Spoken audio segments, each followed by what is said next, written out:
My topic of conversation today is Next is Now through collaboration and co innovation. And I'm going to speak to you for the next 20 minutes or so to talk about how we can collaborate and co innovate, especially in this time of stress, to actually come out ahead of it as we come out of the pandemic and build an anti fragility into the way we think and operate on a daily basis. So, without further ado, let me go over to my presentation and talk about the point, like I said, is next is now through co collaboration and co innovation. Now, the secret of change is to focus all of your energy not on fighting the old, but on building the new. This is according to Socrates. And it's a great quote because it's really about, kind of describes the situation we're in today, where we are now trying to, half of us is trying to tell us that let's go back to the way we used to be. But it's really that fight that is to get back to the old is probably not worth it. But we really need to think ahead to think about how do we come out of the pandemic in a way in which we can build for something new. Now, part of this is to embrace chaos and disorder and innovate to thrive and grow. This is very important for us to think about this in terms of, what is it that could make us fragile? We are easily damaged by shocks. We cannot tolerate adverse conditions, falter easily. And we saw this as the world went into a lockdown earlier this year, where a lot of organizations were not really set up for this. Were quite fragile in the way they operated. There was a lot of dependencies that was on the fact that people had to be available, they had to be in presence, in physically, in order to do this. And as the stressors increased, organizations disappeared. The second area is robustness, to survive the shocks, and can we bounce back and tolerate adversity. Resilience allows us to do that much more effectively over time. And the last but not least is to be anti-fragile, right, where we say the organization or the environment absorbs the shocks and thrives in adverse conditions, right? And thrives to get better as the stresses increase. So they are less, dependent on certain kinds of operating models in order to operate. They're flexible, they're agile, and they're able to be resilient to the changes that come up. Now, according to McKinsey, and this is data that they have tracked over a period of time, organizations prosper in challenging times by embracing innovation. I think it's a little bit of a counter thinking, because most times when in times of stress, organizations actually tend to pull back. They do less innovation, they'll do less collaboration, they try to figure out how to survive on their own. But history has suggested that companies that invest in innovation during a crisis, time of crisis, outperforms their peers during the recovery. And this has been tracked over time. And if you look at companies that continue to innovate during a time of crisis, like, for example, during the financial crisis in 2008, 2009, they outperformed the S&P 500 by 10% during the crisis. And as they came out of it, they 30% better than what the S&P 500 performance was during that period of time. So this speaks to the point that continuing to embrace innovation during a time of crisis is very, very important for companies and organizations to survive through this. Now, if you look at a few, historically, if you look at a few crises that have happened over time, if you look at around the SARS epidemic that happened in 2002, it was relatively regionally focused, but it was quite disruptive for that time. And if you looked at that during that time, e-commerce really took off in the Asian subcontinent. And it's really, that was the impetus to have people couldn't come out of their houses. They needed a way to get access to goods, and e-commerce was the way to go. And while e-commerce was not new during that time frame in 2002, but it really got an impetus because people were not able to do that. And we saw this even earlier this year when during our crisis scenario, where e-commerce saved a lot of us, right? I mean, we were locked down in back in March, and the only way we could get access, and that government allowed the e-commerce companies to continue to service customers, and that allowed for access to goods and be able to get access to running our houses on a daily basis. If you looked at the 2009 financial crisis and coming out of it, the companies that were generated during that time were in the sharing economy. I mean, we saw a number of companies kind of rise out of those ashes of the 2009 financial crisis. Companies like Uber, companies like Airbnb, and then equivalents of that around the world, including in India. And here in Bengaluru itself, we had a number of companies, which were generated looking at those kinds of business models that were created during the financial crisis. Now, as we fast forward to our current scenario, the world today with COVID, the question is, what would that look like, a few years from now as we come out of the pandemic scenario? What were the new areas that would actually come up? Is it work 2.0? Is it health? Is it education? Is it customers? Is it markets? The whole range of new kinds of businesses are being innovated around, to cater to the current kind of operating scenario. World has changed considerably in the last 6, 8 months, and a whole bunch of new type of companies are coming up. Are exerting themselves. These may not have been new companies, but these companies existed. But the pandemic has given them a new, wind under the beneath their wings, if you may. Education is completely getting transformed. The fact that children of all age groups are studying virtually. Whether you're in kindergarten or pre-kindergarten, all the way up to college and postgraduate, people are actually, having figuring out how to actually make this work. And the unfortunate part is also the fact that people get left behind. So I think the next wave of innovation will be on how to be much more inclusive when we adopt technologies and the digital world, in order to service a wide cohort of people, whether it be in education, whether it be in healthcare, retail, etc., etc. So the world of possibilities are fairly big as we look ahead. Now, here's an example of where closed systems. And I talked about the fact about collaboration and innovation. It has been shown that closed systems are actually quite anti-fragile, right? They're very, very susceptible to stresses that can come and disturbances that can come because they're very tightly controlled. And it's only a few people who get to participate in it. Whereas if you look at the way open systems work, which is open systems by definition are driven by collaboration, they're driven by focus on joint innovation, and they tend to be a lot less susceptible to stressors and disturbances that could actually hit them. So, irrespective of what is the kind of situation that they get thrown into, these systems tend to be very anti-fragile, right? They are resilient. They're able to come out of various kinds of stress scenarios, and also because they're decentralized, because it's a collaborative, it's a network of organizations that come together to actually collaborate around various things. And so, it may not be a magic formula for everybody, but for a large part of the operations of organizations, this is actually very, very critical.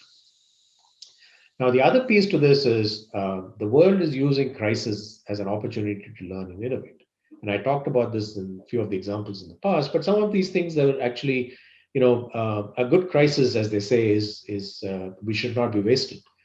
And we saw a whole range of new applications of digital manufacturing, of 3D printing, of industrial companies which were starting to work from home, banks that were starting to work from home, right? Environments which we thought traditionally could not be operated without humans being present are now starting to take hold. We talk about fintech space, right? I mean, the amount of innovation that is starting to emerge in the fintech space and adoption is very high. I talked about edtech a little bit, marketing automation platforms around education, big impetus for, how do we not just look at edtech, but also look at, how do we keep people productive, not just from physical productivity, but also from mental productivity.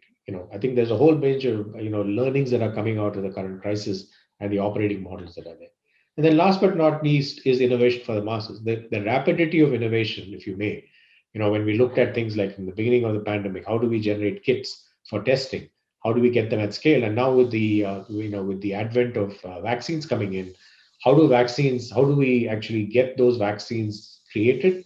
The developing new vaccines used to take a number of years, because they had to go through the development process, the testing process. I think an average vaccine used to take 3 to 4 years before they could come to market. And we are seeing this rapidly getting accelerated, right? I mean, new innovations are coming in, the way they test it, the way they, look at the results, where they evaluate things. And then the next wave of innovation around these vaccines are probably going to be on the distribution side. How do we ensure that cold chains get created? How do we ensure that distribution happens and every single person on the planet has access to these vaccines to prevent, spread of the virus? So this is about an organization pieces that I talked about. But if I look at it from the lens of an individual, right? How should we think about ourselves individually when we think about making ourselves anti-fragile? First of all, I think in the earlier environment, we would try to avoid the stresses. We would pursue only the things that had a high degree of certainty to what we wanted to do. But now, as we look ahead, it's okay to make mistakes. It's okay to experiment.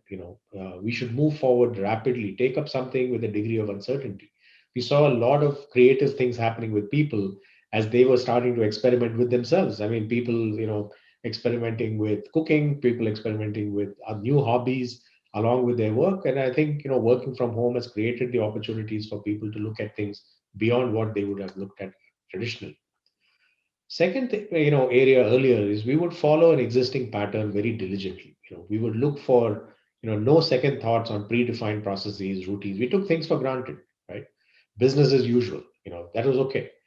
But as we look ahead now, I think one of the things that is we are all learning is how do we be open to change?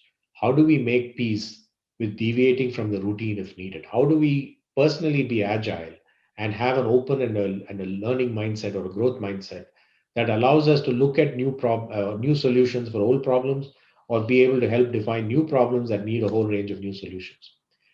The third area is around focus on immediate priorities only. We were very, very focused on getting things done now, the short term mindset, right, to a large extent. We consume information and content that was only needed for now. But I think one of the big wake up calls in all of this is, as unfortunately a lot of people have had to now rethink their career, but their old careers are no longer working, is how do we stay curious? How do we actively open ourselves to learn irrespective of how many years of experience? It doesn't matter if you're just in a very early stages of your career, or you are on the other end of your career as you're approaching, at least the first wave of a career that is ending in terms of, you're approaching retirement of some sort, or at least starting to think about it. But I don't know if there's a retirement as we look ahead. So people trying to relearn, take courses, listen to talks, read widely, experiment with new hobbies. So a whole range of things that, I think it's a wake up call to all of us as how do we stay curious.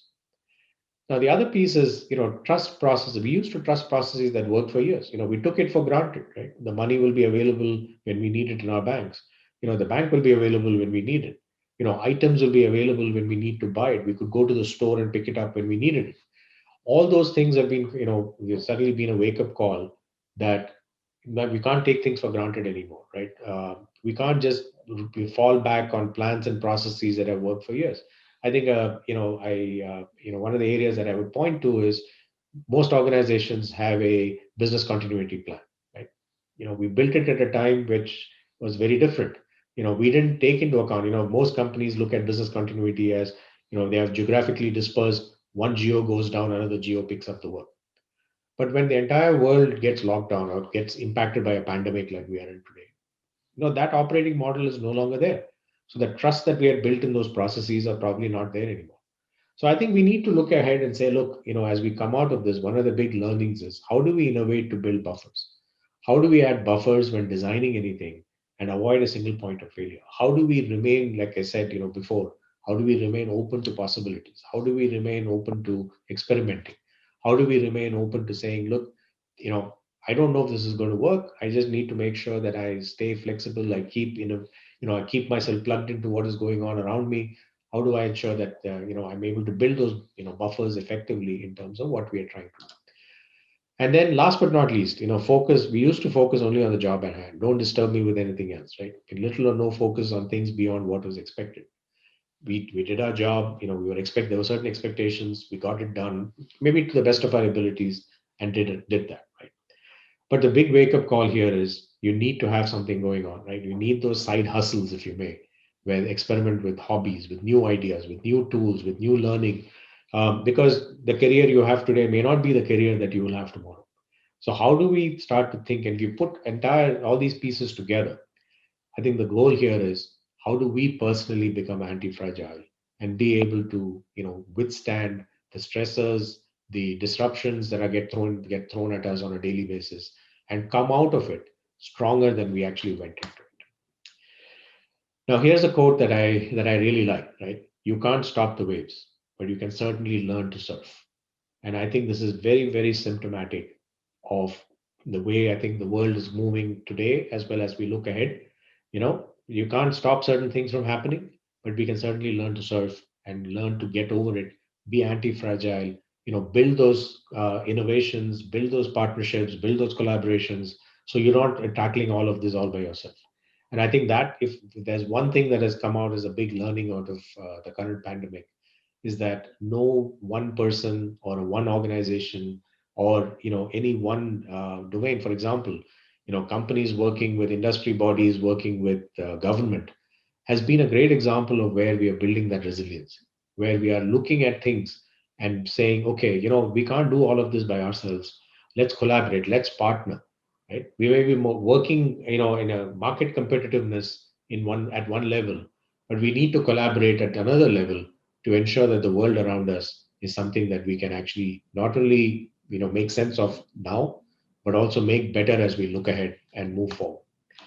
Again, thank you very much for your time, and I hope I have made the case to look at co-innovation, co-collaboration, and build resiliency, and at the end of the day, become anti-fragile to the stresses that are there in front of us. Thank you, and have a nice day.